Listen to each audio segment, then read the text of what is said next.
Camouflage. In combat, being spotted first means being shot first. For nearly a decade, American soldiers deployed in a uniform their own army confirmed failed them in both combat theaters. The army knew. They funded a better pattern. They shelved it. Kunar Province, 2007. An NCO runs point on a valley patrol. His unit is spotted from a ridgeline before reaching its objective. Contact starts from a position that had eyes on them for 2 minutes. They take fire. The after-action calls his uniform practically impossible to conceal. MultiCam was available. Army testing had confirmed it outperformed UCP in those mountains. That testing sat on file, unanswered. The Army's official position was that UCP worked adequately, but the test data, the field reports, and the contract timeline tell a different story. UCP wasn't designed to fail. A universal pattern has real logistical logic. The problem was what happened when testing produced a clear answer, and that answer was ignored. $5 billion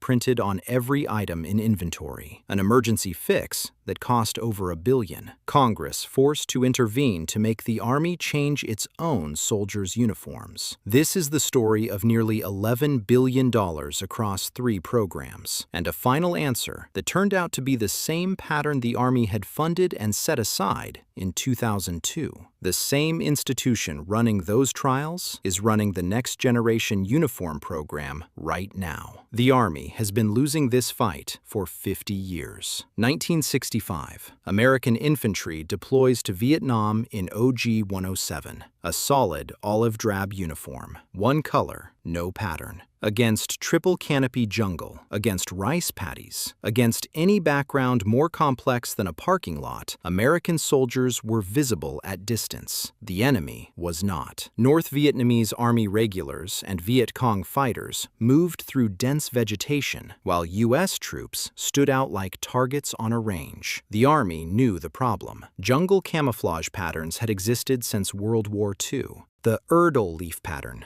Engineer Research and Development Laboratory, was already in the Army's inventory. It had been tested.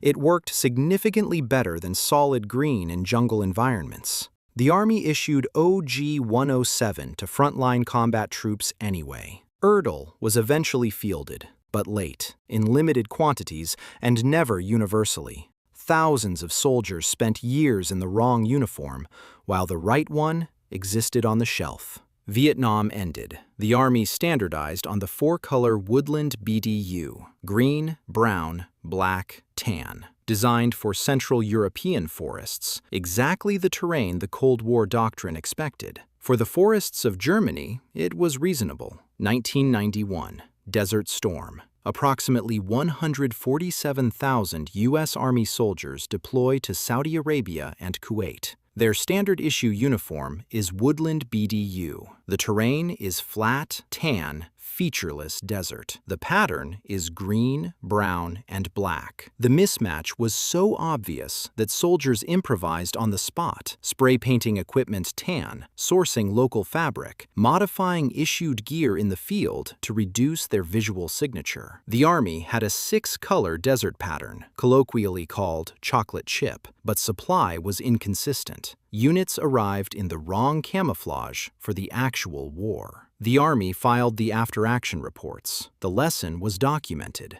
and the institutional response was the same one that had followed Vietnam. A new pattern fielded for the next war, while the deeper question, how do you build one system that works, went unanswered. This was the pattern emerging. Each generation of camouflage solved one environment and failed the next. And then, in 2002, the Marine Corps demonstrated exactly what modern camouflage science could do and made clear the Army would not be allowed to copy it. April 2000. The Marine Corps began preliminary work on a new camouflage system, 18 months of development, and on January 17, 2002, at Camp Lejeune, North Carolina, the result made its public debut. MARPAT, Marine Pattern, was the United States military's first domestically developed digital camouflage system. The pixelated design was not aesthetic. Micro-scale digital patterns disrupt the human visual system's ability to lock on to consistent shapes at distance. Where traditional patterns create recognizable organic blobs,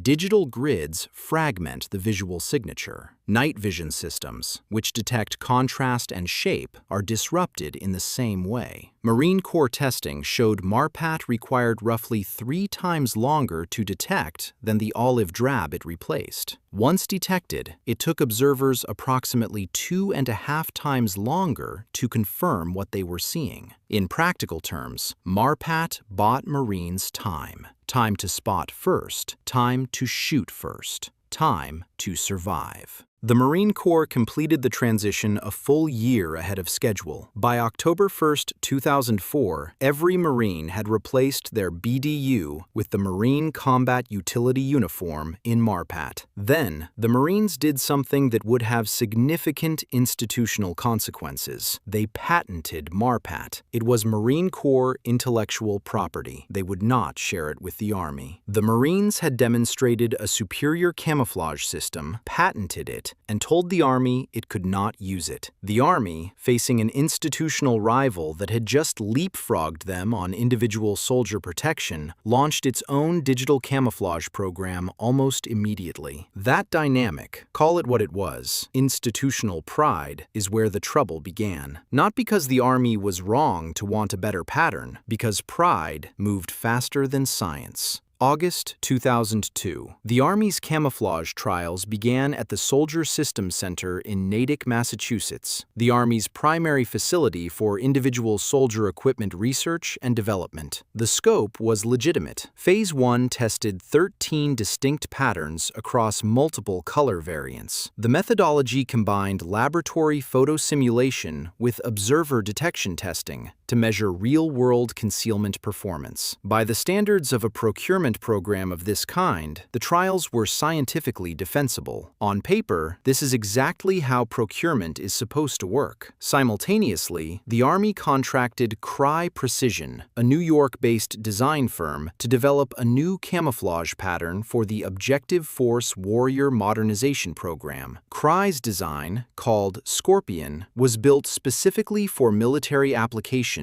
using color science and digital pattern principles. The Army funded it. The Army held usage rights to the government-contracted work. Scorpion entered the final evaluation rounds alongside 3 other pattern families. By the time testing concluded, the data pointed in a clear direction. The documented winner across environments was the Desert All-Over Brush pattern. Scorpion performed well. The data on all 4 finalists existed. The Army had invested $3.2 million in a rigorous testing process to generate exactly this information. On paper, this was procurement working as intended. The right question had been asked. The right methodology had been applied. A clear answer had emerged. 13 patterns tested. $3 million spent. 1 documented winner. The Army adopted none of them. Then, Brigadier General James Moran made a different decision. Brigadier General James Moran served as Program Executive Officer for PEO Soldier, the Army command responsible for individual soldier equipment, from June 2002 through the summer of 2006. His office made the final call on camouflage. The pattern adopted on June 14, 2004 was called the Universal Camouflage Pattern, UCP. UCP had not been part of the trials. It was not one of the 13 patterns tested in Phase 1. It was not one of the 4 Phase 3 finalists. It was not Desert All-Over Brush, the documented winner. It was not Scorpion, the Army-funded alternative. It had not been field tested anywhere. UCP was created through a different process entirely. Army officials took the color data from the completed trials, the averaged palette that appeared appeared across multiple patterns, and applied it to a new digital grid modeled on the MARPAT concept they could not directly use: gray, tan, and green, selected for average performance across desert, woodland, and urban settings. Guy Kramer, a camouflage scientist who had worked extensively in this space, described the methodology plainly. Moran's team took color palettes designed for specific terrains and eliminated any color unique to one environment, retaining only the colors that appeared across all of them. The result was a pattern built entirely on compromise, technically optimized for no specific environment precisely because it was engineered to average across all of them. Not designed to fail, designed to be second worst everywhere rather than first best somewhere. The outcome was the same. There is a fair reading of this decision. Procurement at Army scale is not the same as a laboratory evaluation. Logistics matter. Training pipeline matters. Political calendar matters. Moran was not operating in a vacuum. He was operating inside an institution that had just watched the Marines patent a digital system and announce a successful transition, and that institution needed to respond. That institutional pressure is real, even if the response was wrong. But here is what the fair reading does not explain. Scientists at Natick reportedly told colleagues the Army had already made its selection before testing was formally complete. The testing existed. The results existed. They simply did not determine the outcome. General Peter Schoomaker,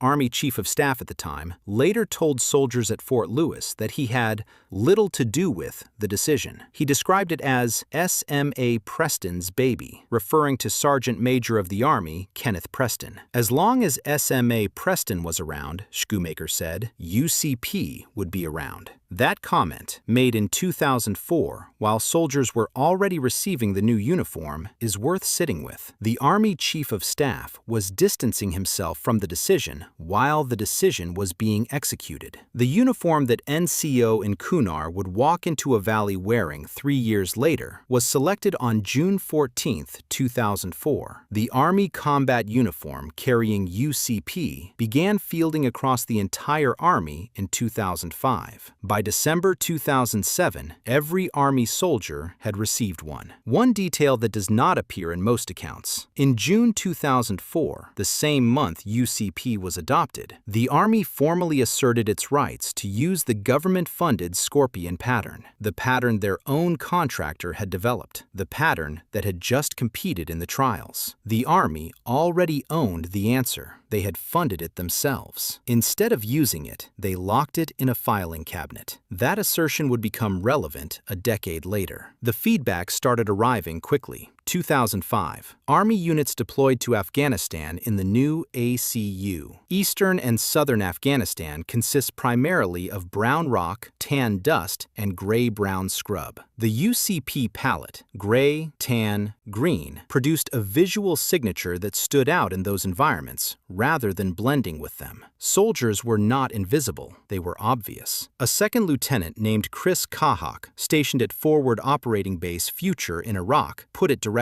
The Army needed a new uniform, not just for Afghanistan. UCP did not blend into anything. There was no natural setting he had encountered on deployment that matched the pattern. His assessment was not an outlier. Multiple units across both theaters were filing similar reports. The specific language that kept appearing in field feedback: the enemy can see us before we see them. In counterinsurgency operations where ambushes are initiated by whoever spots the other side first, that sentence describes an asymmetric disadvantage the Army had issued to its own soldiers. One NCO's description became among the most cited field assessments of the pattern. Staying hidden was his job. The uniform made that job significantly harder. If American soldiers could positively identify each other from distance by their own pattern, so could anyone watching from a hillside. He and his colleagues had a different name for the uniform. They called it pajamas. Uncomfortable, they acknowledged, entirely out of place everywhere they were fighting. The Army did not wait for complaints to begin investigating. It already had the internal data to confirm what soldiers were reporting. In 2005 and 2006, within a year of UCP adoption, the Army conducted internal comparisons between MultiCam and UCP. MultiCam was a commercially available pattern developed by Cry Precision. It was a refined, commercialized evolution of the government-contracted Scorpion, the pattern the Army had funded, evaluated in trials, and set aside. Those internal tests rated MultiCam significantly higher than UCP across multiple environment types. The Army kept issuing UCP. Beginning in 2007, the Soldier Research, Development, and Engineering Center at Natick ran a comprehensive photo simulation study across varied environments. That study concluded in March 2009. Results? 4 or more alternative patterns outperformed UCP in its own intended operating environments. The Army's own scientists had confirmed what its own soldiers had been reporting for 4 years. The Army kept issuing UCP. In 2009, the Army's formal study delivered its finding. 5 years of field feedback had documented practical failures. The Army's own scientists had confirmed them. The procurement posture had not changed. Then came the detail the Army did not publicize. That same 2009 study determined that U.S. Army combat uniforms offered less effective concealment than the standard field uniforms issued by the Syrian Arab Army and by the People's Liberation Army of China. America's soldiers, 1 million of them in the world's largest defense budget, were being out-camouflaged by 2 governments whose combined military spending did not approach what the U.S. Army had already spent on UCP alone. By this point, every Army soldier had been issued ACUs in UCP. But the Army's public response was not silence. It was something more carefully constructed. The Army's official position throughout this period was not that UCP worked perfectly. It was that UCP worked adequately. David Aceta, spokesman for the Army Soldier Systems Center at Natick, described it in 2012. He would not characterize UCP as a fiasco. It had fairly good results in a number of different environments. Not the best for all, he acknowledged, but effective to a different degree across different climates, light levels, and settings. That framing deserves fair consideration before being dismissed. The universal efficiency argument had real operational merit. A single pattern genuinely does simplify procurement and distribution at scale, and UCP did not perform catastrophically in every tested setting. It showed defensible results in some urban environments with mixed gray and tan surfaces. The problem with the adequate defense is straightforward. Adequate average performance across a spectrum of environments is not the same as adequate concealment in the specific environments where soldiers were being engaged. The aggregate averages that made UCP defensible on paper masked the practical failures in Afghanistan and Iraq, the actual combat theaters. Technically adequate in some environments, practically visible in the ones that mattered. There is a harder institutional dimension that the Army never addressed publicly. By 2006, the Army had already committed substantially to UCP procurement. Uniforms, helmets, equipment covers, rucksacks, body armor components, all procured in UCP. The institutional logic of any large procurement system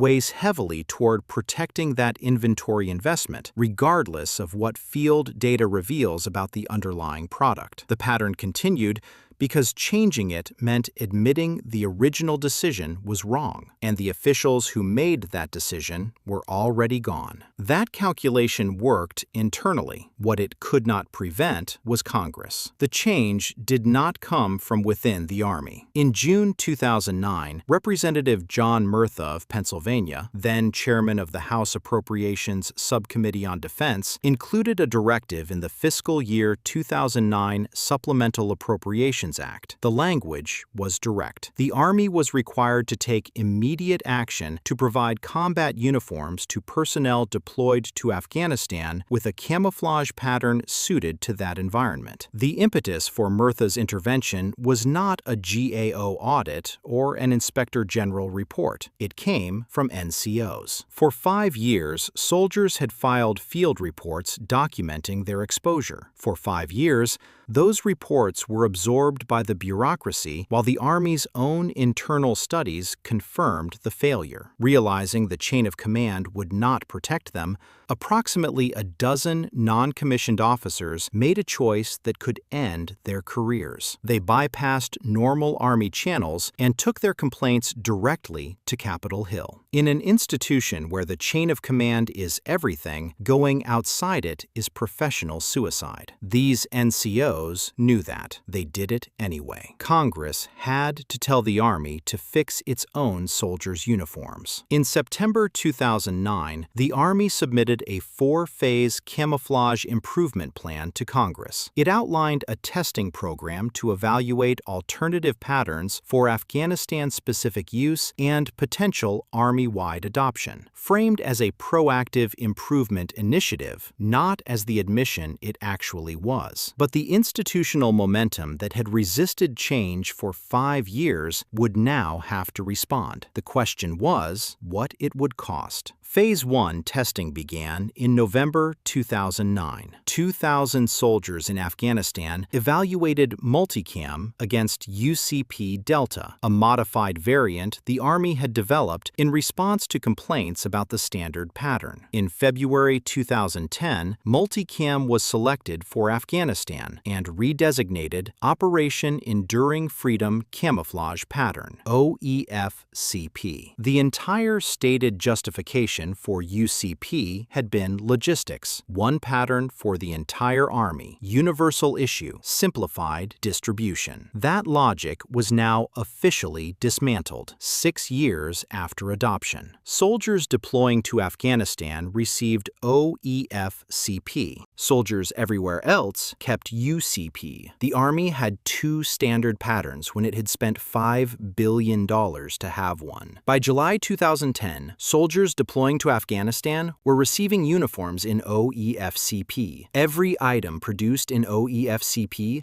carried roughly a 10% cost premium over the equivalent UCP item. The premium existed because Cry Precision held intellectual property rights to MultiCam and received licensing fees on every item manufactured. The initial emergency fielding cost an estimated $38 million between 2010 and 2011. Total OEF-CP inventory value reached approximately $1.4 billion by 2013. The Army had now paid a premium to acknowledge its primary pattern was inadequate for its primary combat theater, while continuing to issue that pattern everywhere else. During this period, the Army attempted to purchase the MultiCam intellectual property outright from Cry Precision. The offer was $25 million.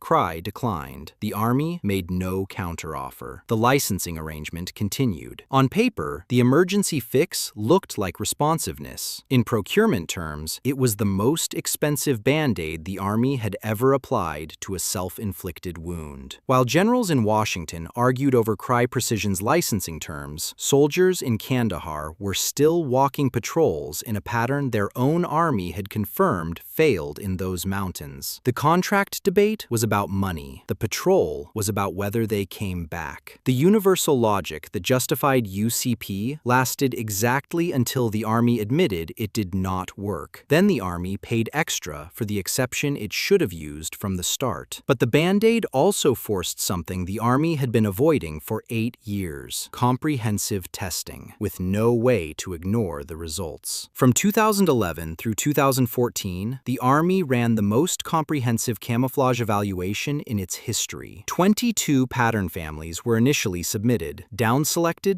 to 5 finalists, 4 commercial vendor families, and 1 government pattern. Testing conducted across 39 backgrounds representing 7 global locations. Photo simulation analysis generated over 90,000 individual data points. Static and maneuver field testing added 26,000 more. By any reasonable measure, this was the most rigorous individual soldier equipment evaluation the Army had ever conducted. The results were unambiguous. Commercial vendor pattern families performed 217% better than UCP in daytime blending tests. Transitional patterns performed 190% better. Every alternative outperformed UCP across intended backgrounds in both daytime and nighttime scenarios. To put that in field terms, in the environments where soldiers had been telling the Army for nearly a decade that they felt dangerously exposed, the testing confirmed they were right. The difference was not marginal. It was the difference between a pattern that works and one that does not. The NCO on that Valley Patrol in Kunar described that difference in 2007 without a single data point. The testing just took 9 more years to officially confirm what he already knew. In October 2013, a government shutdown disrupted ongoing negotiations with Crye Precision over a potential MultiCam contract. The timing eliminated one option and forced the Army to reconsider its position. After the shutdown resolved, the Army faced a choice that had been available since 2002. The government pattern in Phase 4 evaluation was Scorpion Whiskey 2, a modified version of the Crye-developed Scorpion pattern that the Army had funded in 2002, asserted rights to use in 2004, and held in its portfolio the entire time UCP was in service. The Army's own comparative testing showed MultiCam outperforming Scorpion Whiskey 2 in 4 out of 5 critical operating environments. MultiCam was demonstrably better, but MultiCam came with ongoing Crye licensing fees. Scorpion Whiskey 2 was a government-owned pattern the Army could manufacture without per-unit royalties at the MultiCam rate. On May 23, 2014, the Army selected Scorpion Whiskey 2 as its new standard camouflage pattern. On July 31,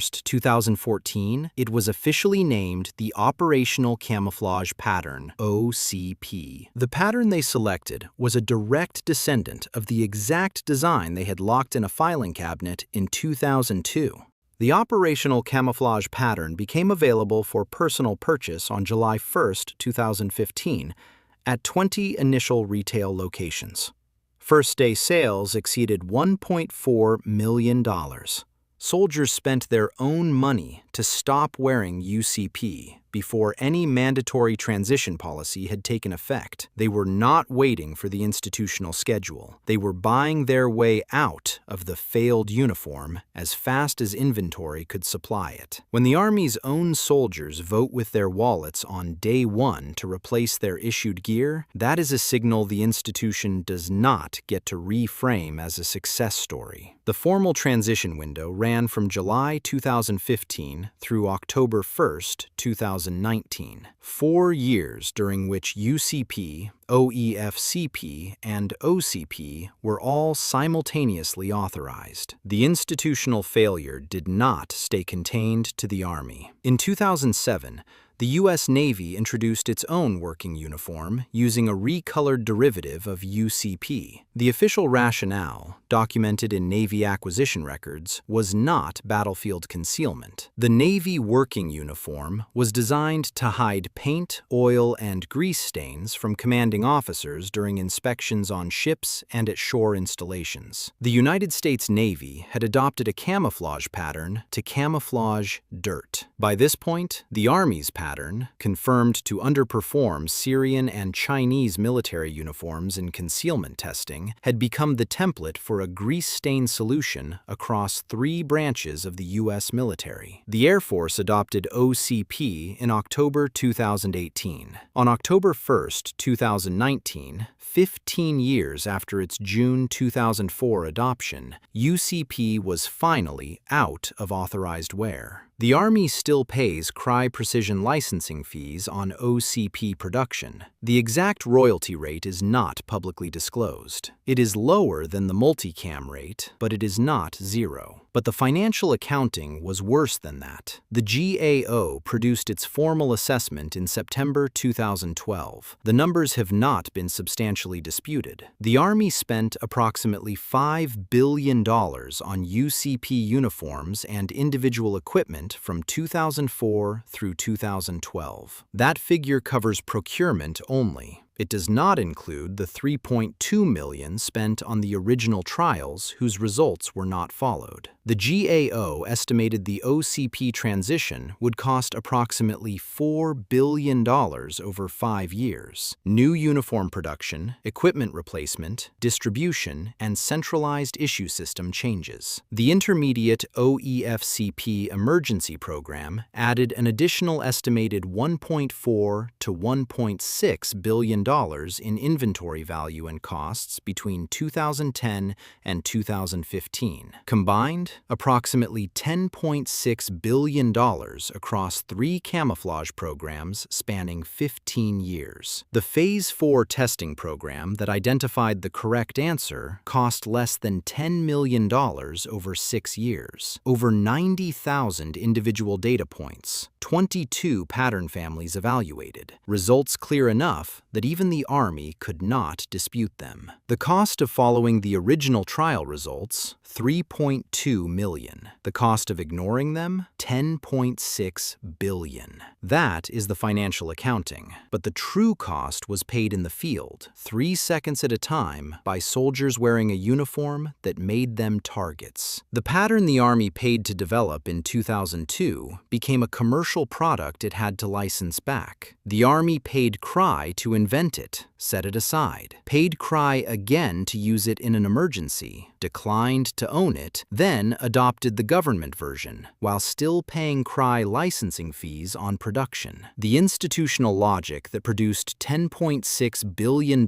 in camouflage spending does not operate through deliberate waste. It operates through a consistent, predictable preference for protecting sunk costs over following testing evidence. That preference does not announce itself. It presents as prudence, as operational realism, as giving existing programs a fair chance to demonstrate their value. What it actually does is buy time while the clock runs on soldiers in the field. The official who overrode the original test data, Brigadier General Moran, did not stay to face the results of his decision. While soldiers were discovering their uniforms made them targets, Moran retired from PEO soldier in the summer of 2006 and transitioned to a vice president position at Boeing Defense. No formal review of the camouflage procurement decision at his level has been made public. No Inspector General investigation of the testing override has been publicly released. Sergeant Major of the Army Kenneth Preston, identified by General Shoemaker as the primary advocate for the ACU program, served as SMA through March 2011. He departed as the longest-serving Sergeant Major of the Army in history. The program he championed had, by that point, produced 6 years of documented failure, 1 congressional mandate, and a parallel emergency procurement running alongside the standard issue. There was no accountability. There was only longevity. The scientists at Natick who documented UCP's failures remained within the institutional structure. Their work eventually formed the evidentiary basis for Phase 4. Their early concerns did not prevent the pattern's adoption. The accountability gap here tells you something specific about the institutional structure. The Army's camouflage failure was not primarily the product of deliberate misconduct. It was the product of a procurement culture that weights institutional momentum, sunk cost protection,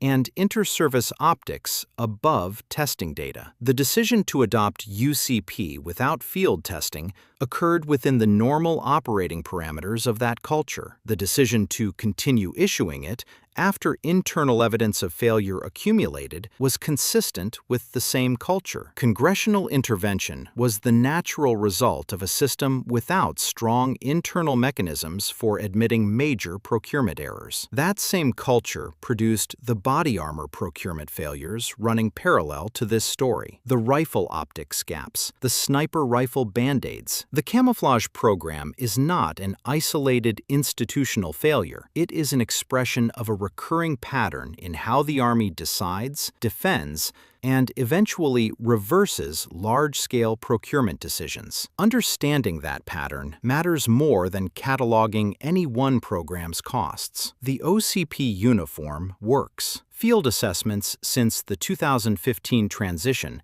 consistently show soldiers reporting substantially better concealment performance compared to UCP. The pattern the Army is currently wearing is, by every available measure, significantly better than what it wore for the decade after 2005. But getting there cost nearly $11 billion, required a congressional directive, and took 15 years to arrive at a modified version of a pattern that was sitting in a government contract in 2002. The real question is not whether the next pattern will be better than UCP. It almost certainly will be. The question is whether the institutional machinery that selected UCP has changed in ways that would produce a different outcome if the next testing results conflict with the preferences of the senior officials running the program. The body armor program never answered that question. The camouflage program did not either. Each time, the system eventually corrected after sizable cost, under external pressure, without accountability for the original decision. Was $11 billion the price of one bad call in June 2004? Or is it the recurring cost of a procurement culture that prioritizes institutional protection